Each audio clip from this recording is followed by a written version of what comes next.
The bias machine, how Google tells you what you want to hear. We're at the mercy of Google.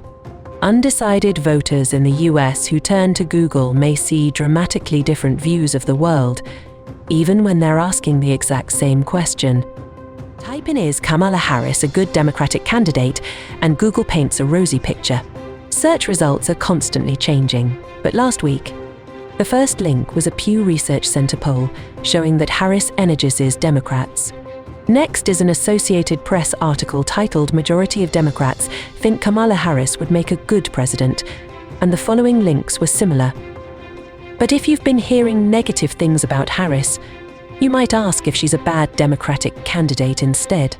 Fundamentally, that's an identical question, but Google's results are far more pessimistic. "It's been easy to forget how bad Kamala Harris is," said an article from Reason magazine in the top spot. Then the US News World Report offered positive spin about how Harris isn't the worst thing that could happen to America, but the following results are all critical. A piece from Al Jazeera explained why I am not voting for Kamala Harris, followed by an endless Reddit thread on why she's no good. You can see the same dichotomy with questions about Donald Trump, conspiracy theories, contentious political debates, and even medical information. Some experts say Google is just parroting your own beliefs right back to you. It may be worsening your own biases and deepening societal divides along the way. "We're at the mercy of Google when it comes to what information we're able to find," says Varel Kayhan, an associate professor of information systems at the University of South Florida in the US. Google's spokesperson says it's easy to find results reflecting a range of viewpoints from sources all across the web, if that's what you want to do. They argue that's true even with some of the examples Presh pointed out. Scroll further down with questions like, "Is Kamala Harris a good Democratic candidate?" and you'll find links that criticize her. The same goes for, "Is the British tax system fair?"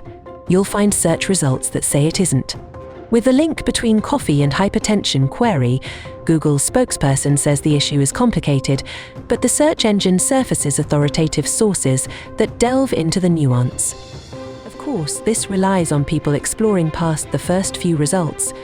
The further down the page of results you go, the less likely users are to engage with the links. In the case of coffee-related hypertension and the British tax system, Google also summarizes the results and gives its own answer prominently with featured snippets, which may make it less likely that people will follow links further down in the search results. For a long time, observers have described how Google is transitioning from a search engine to an answer engine, where the company simply gives you the information, rather than pointing you to outside sources. The clearest example is the introduction of AI overviews, a feature where Google uses AI to answer search queries for you, rather than pulling up links in response. As the company put it, you can now let Google do the searching for you.